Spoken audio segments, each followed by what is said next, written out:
এটা ভাবতে হবে।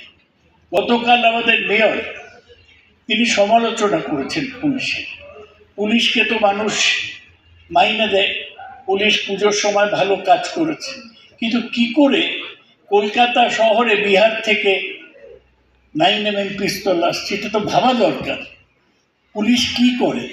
আমাদের যে বর্ডারগুলো আসে সেখানে দেখার কেউ লোক নেই, আর পুলিশ কাউকে ধরতে পারে না, এটা আমাদের ভাবতে হবে। এই যে মেয়েটা, এই যে আরজি করে মেয়েটা, 31 বছর বয়স, নৃশংসভাবে ধর্ষিতা হলো।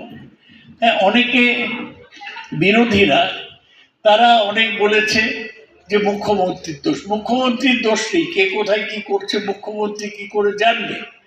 আর মুখ্যমন্ত্রী যে ব্যবস্থা নিয়েছিল সেই একটা লোককেই সঞ্জয় রায় ধরেছে, সিবিআই এর তদন্ত কাউকে পাওয়া যায়নি। সুতরাং দেখা যাচ্ছে যে অভিযোগটা হচ্ছিল সেটা অসত্য। সুপ্রিম কোর্ট অব্দি গেছে, সুপ্রিম কোর্ট কি করেছে?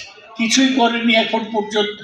আমরা ভাবি সুপ্রিম কোর্টের চেয়ে বড় আদালত তো নেই, আমরা ভাবি ওখানে গেলেই হবে, স্লোগান তুলে দিই।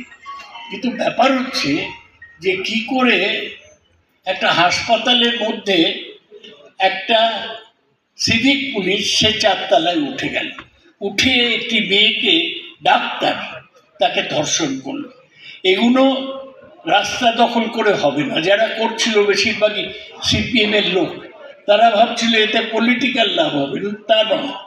আমাদের চিন্তা করার বিষয় সকলেরই, যেগুলো কি করে হয়, আমরা কেন আটকাতে পারি না? একটা মেয়ের ওপর কেন অত্যাচার হবে, এইটা আমাদের সকলের ভাবা দরকার।